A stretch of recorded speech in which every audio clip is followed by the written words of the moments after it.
Today's lesson took me to Deuteronomy, where it talks about how our lives should reflect God and what we believe in. People should see God when you come into the room. And how do they see God? Not only by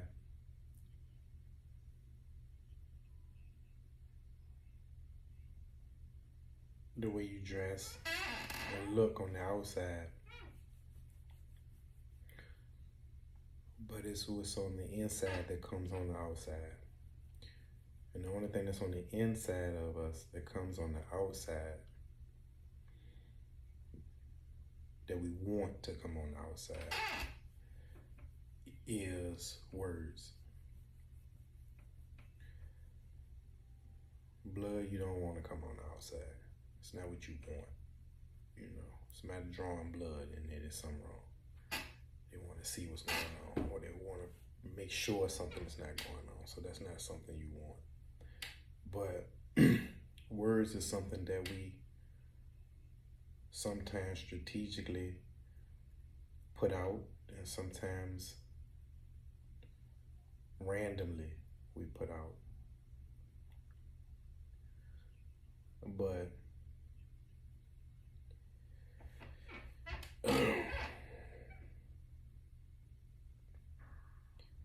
the words that we say out of our mouths should reflect the belief that we believe in God, and we believe that He's a loving God, you know.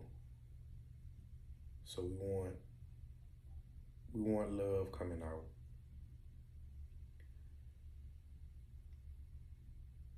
And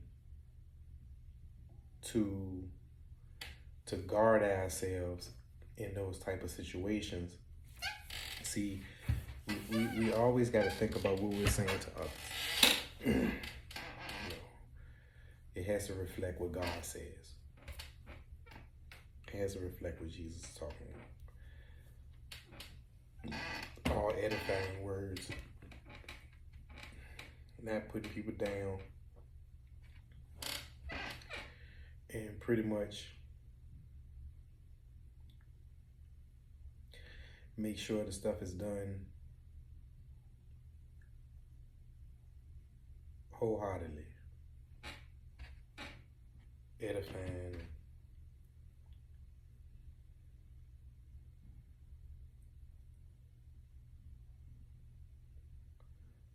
It says the power of life and death is in the power of the tongue. Lies in the tongue. And those that love it, they eat the fruit thereof. So you can speak life or you can speak death. My bitterness of losing my son, I spoke a lot of death, anger,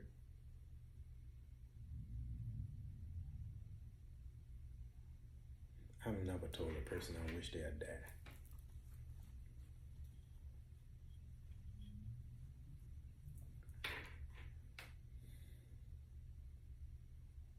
Tell after my son.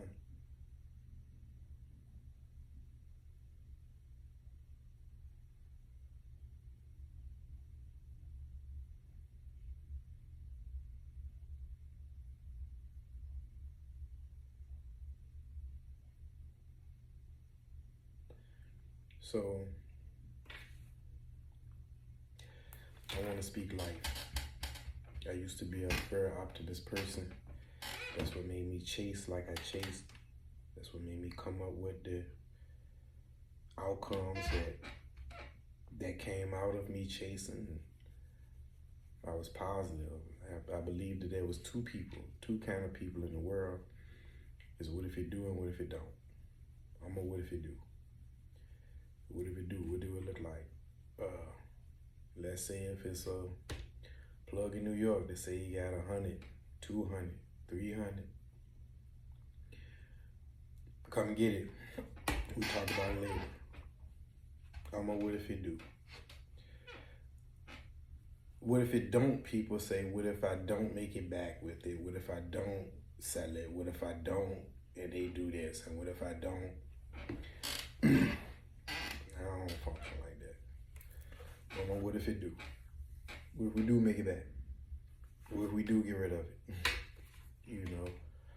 So I treat my faith the same. What if it do? Instead of what if it don't? You know? And to help me with that is, what if just because someone is set out to make stuff hurt me or do something to me or feel like I owe them something, or but if I do what the word tell me to do, then what if it worked? What if what I say to them work? You know, what if letting it go work?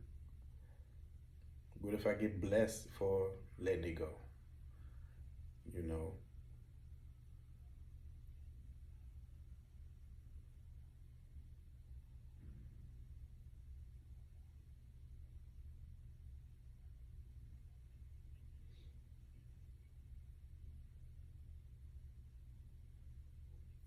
So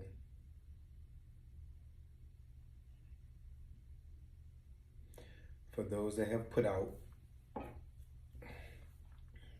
and think I'm not picking up what you're putting down, I am. It's just that, what if it do? What if God shows that regardless of what's going on, that he's still gonna bless? If I don't say nothing, he's still gonna bless me. You too. I even pray for those. So,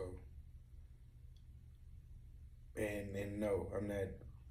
One thing I'm not gonna do in any of these videos, if they lead to a podcast or however it should go, is I'm not gonna take me out. You know, I'm not gonna always say it's what people doing to me. You know, it's stuff that happens to me for doing stuff to people or not holding to. You know, I've learned that God deals with us. He don't have a respect of person, but just like a person with multiple children, you don't deal with every child the same. We all eat breakfast, we all eat lunch, we all eat dinner at the same time. You treat all at the same time, but this one eats a little slower. Not that they don't like it, it's just they take their time. They like to taste their food. This one right here likes to scarf it all down because they want to go play Nintendo, or they want to go play PS3, PS4, 5, 6, however. You know, so with that being said, you deal with people accordingly. Which God does too, and Satan does too. Like Satan doesn't tempt a robber with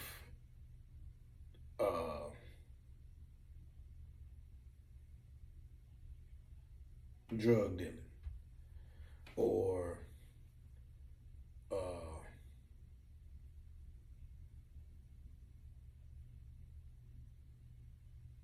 it's crazy. I'm trying to think of a crime that a robber wouldn't commit. Well, let's switch it. You wouldn't tempt. He's not going to tempt. You know what? Personally, that's everything. I'm going to ask whatever. Dope boy, sell drugs, however. There's no need to tempt me with something to steal because thieving is not of my nature. It pay to play.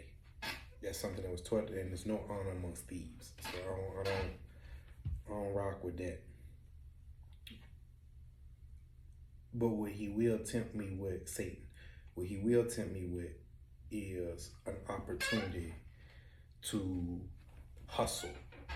And sometimes how strong you are, he'll do it a little more strategic, meaning he's gonna do it like, okay, well, he can already see me coming when it comes down to showing him a, a, a plug, or you see that coming. So what he does is get you involved in some type of legal hustle first, right? That's pretty much borderline. You know, laws change. You sell marijuana. You know what I'm saying?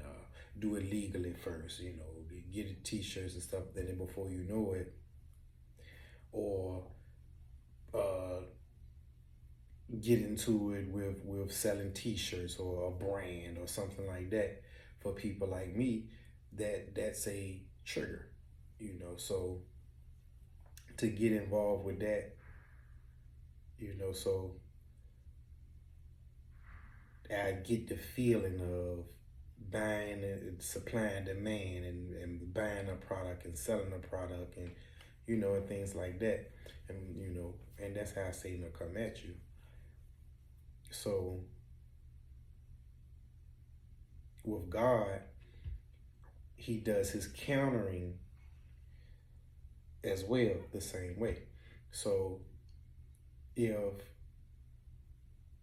if I feel like, okay, well, let me do something to try to make money because of my circumstances and what's going on with me. You know, I need to do something to make me some money, but then he put a block to it all because he sees further down the road. I looked up the word prudent. Prudent is a person that cares for the future, you know, and they do things to prepare for the future, positive things, make sure, you know. So that's God's prudence, is the fact that he's gonna block certain things because he has a better future for you later on. So certain things that you try to get into, and now see, this is only for where I'm speaking from, is for those of us that have been in this a while. So you've seen God come through and do this and do that and all of that. So you have a little more faith. And see, for us that have a little more faith and been doing this a while, we tend to get spoiled by God. And we forget how things go. So we tend to fall into a place where you start to use emotion to determine whether this should be something you should do or not, when God deals with mathematics. Minus this plus this equals you're strong enough to do this. See, that's how God does it. He don't say, oh man, you know, I'm so emotionally moved by this that you know, I'm gonna make sure I'm gonna push you through it. I feel like you should go this way, but something in me say, no, you should go. No, that's not how God functions. I know you should go this way. And if you do this right here, then this will make you more prepared for that way, and then you'll be happy at the end, because I know this.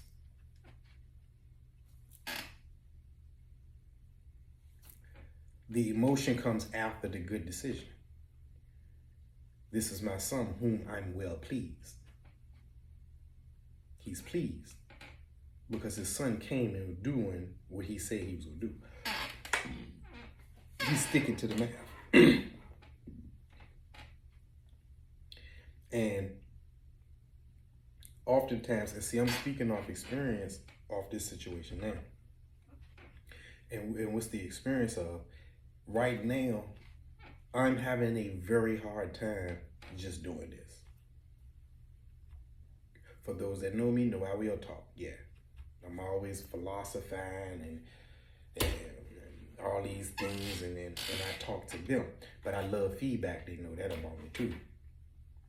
So to just talk to a camera or just talk on live and things like that, and not only that, to do this with the faith that God is just going to take care of everything else financially. See, I'm not used to that. I'm not used to that strong. The pastor said something yesterday. He said he had a lot of faith in faith, but he didn't have a lot of faith in God. It's a difference.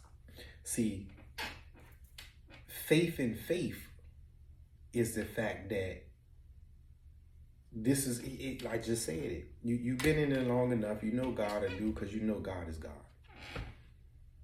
You know. He didn't say this yesterday, but for me,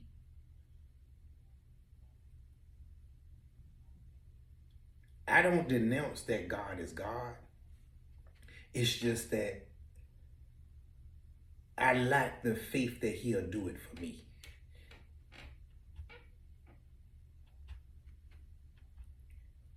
That's where mine is. You know, and how he said it made a lot of more sense. Is the fact that faith in God is believing in him even though he says no. Believing in him even though he didn't pull through for you on that one. It don't mean he can't. You know, it just means that he didn't do it for you. Why? Because the faith in him, the entity of him, is the fact that you realize that he knows more than you. So the reason why he didn't do that is because something you don't know of. That's why he didn't do it. So we supposed to have enough faith that, okay, that didn't come through. Cool. Must mean that that's how God feel about it. Or maybe later on, I don't know. But I'm going to keep moving and I'm going to keep doing what I'm doing. So that's, I truly understand that, you know, and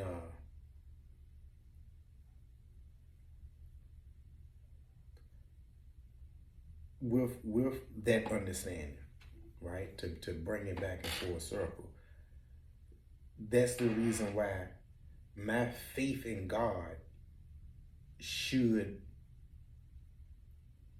cover me, or hold on, no. My faith in God should resonate in my mind that I have protection to be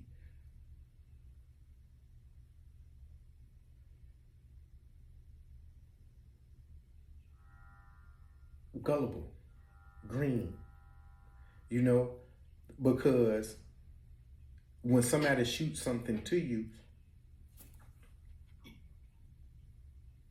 you shouldn't take it in. No. That's not how I want to lay that down.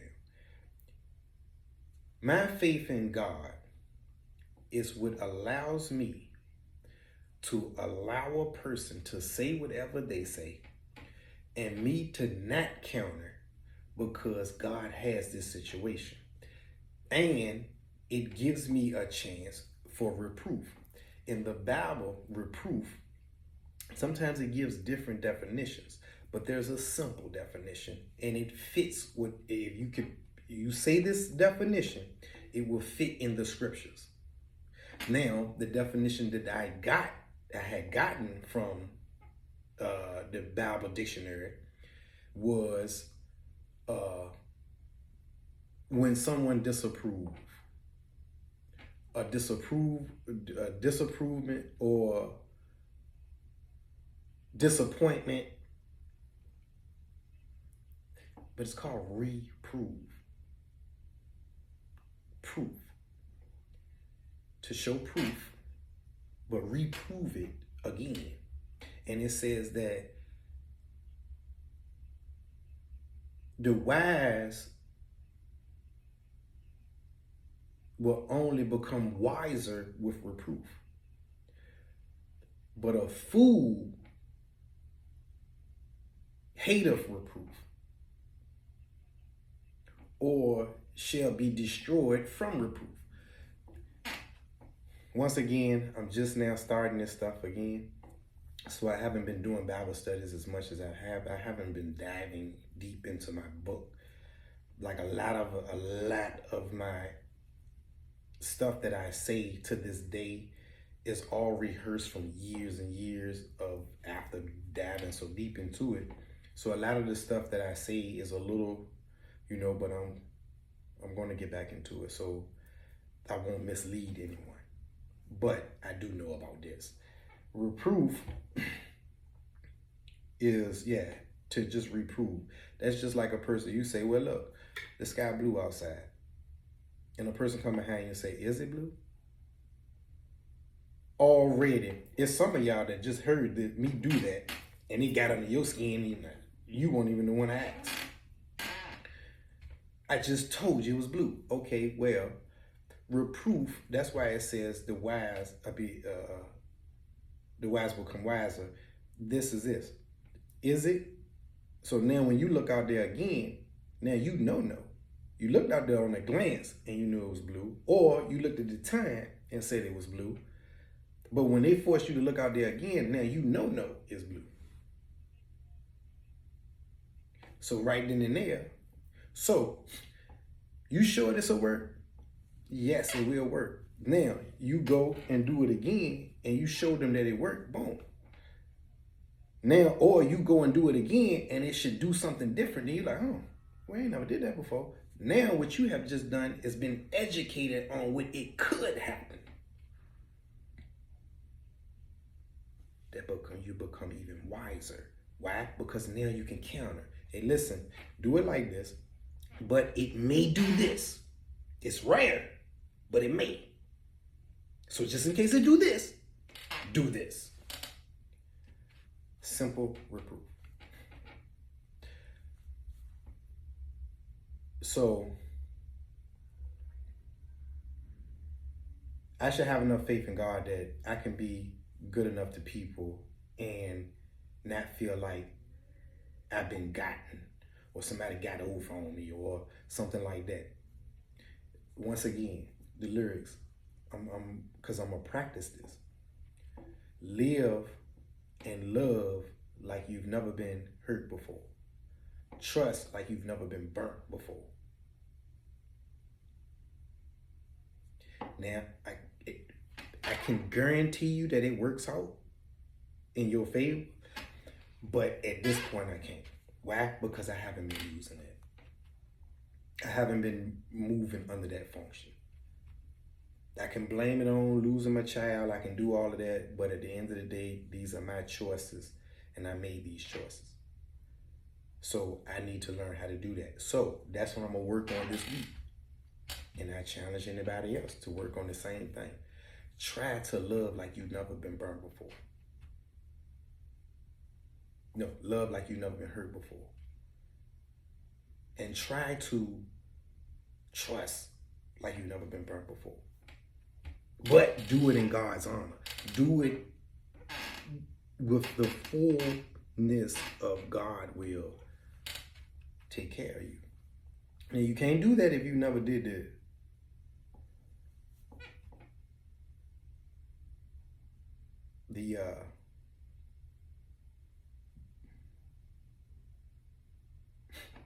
I forgot I wanted to call it inauguration, but no.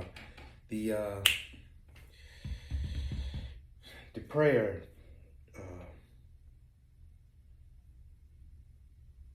to believe that Jesus is the Son of God, and He has died for my sins. If you haven't said that, if you haven't acknowledged that, then this may not work for you. You may get burnt. But stepping out there, doing that, but knowing the direction you could be going in, He may still step in there and show you Him so you can know to come on over here. Because it's happier.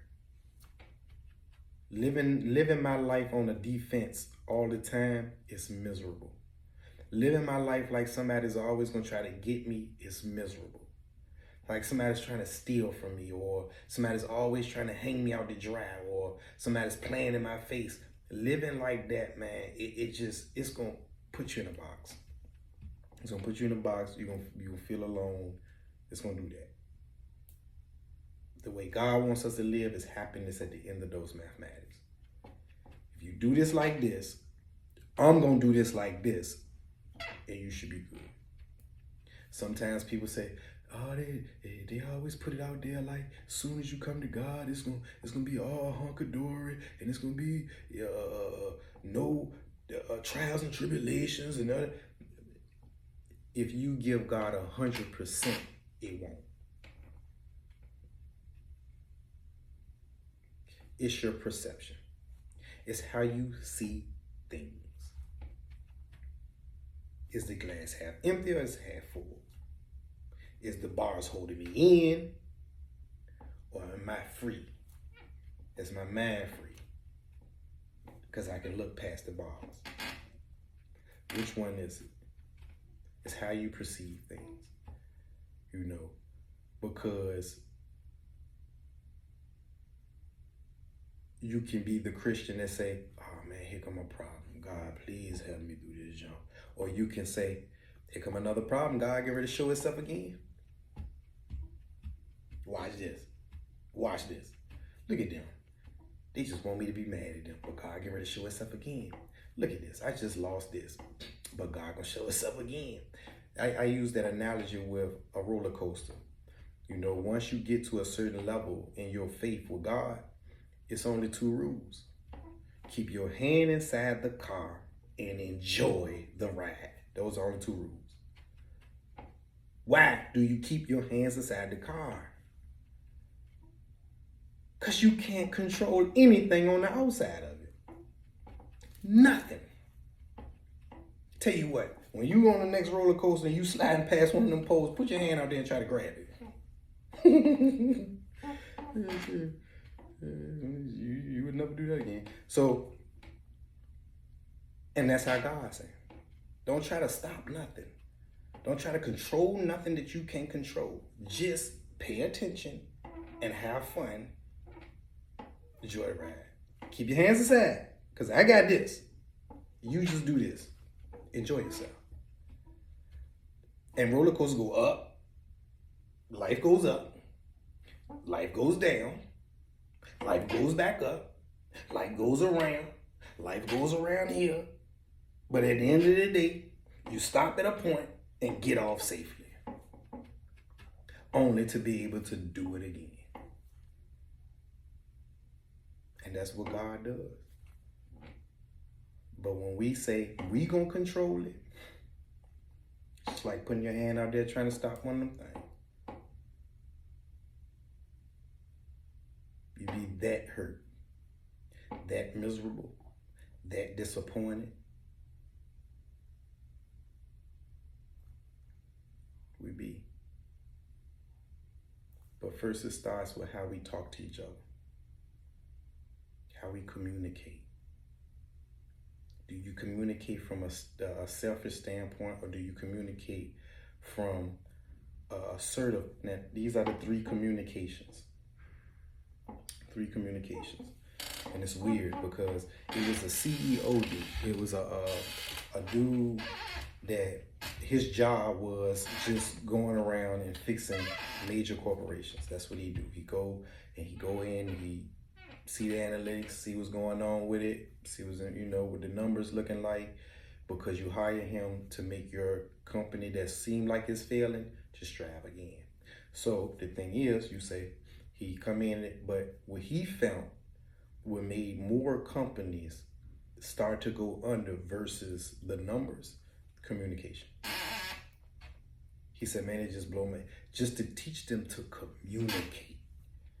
communicate a deal, to communicate with other people so they can coexist and make the best out of the company and things like that. Just to communicate. And he said, it's 3, here it is. You got assertive communication, you have aggressive communication, and then you have passive communication.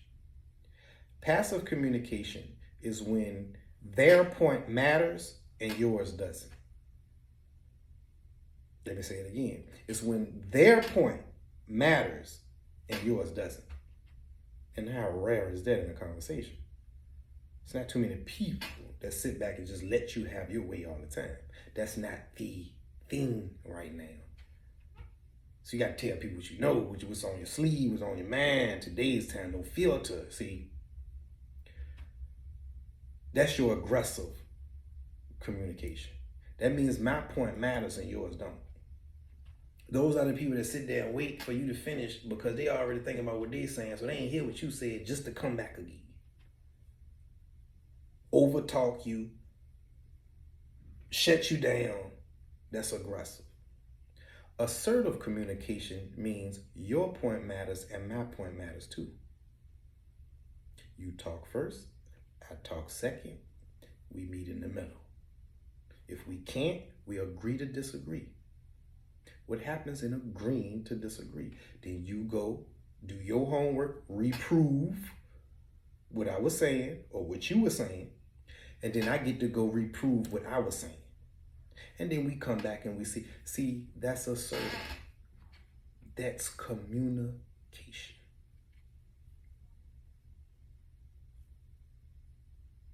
How many of us do that? That really listen to the other person when they're talking.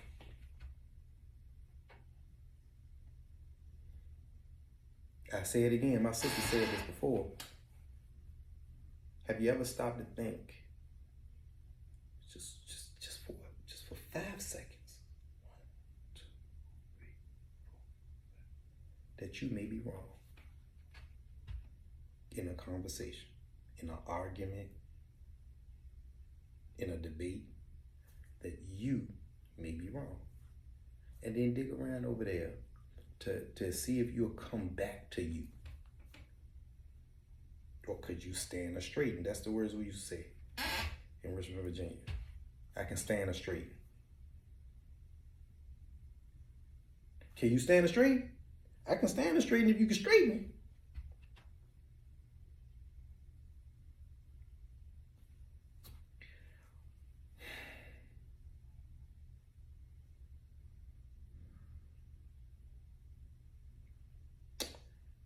That's all I got for y'all this time. Till the next time. Stay blessed and Jesus love you.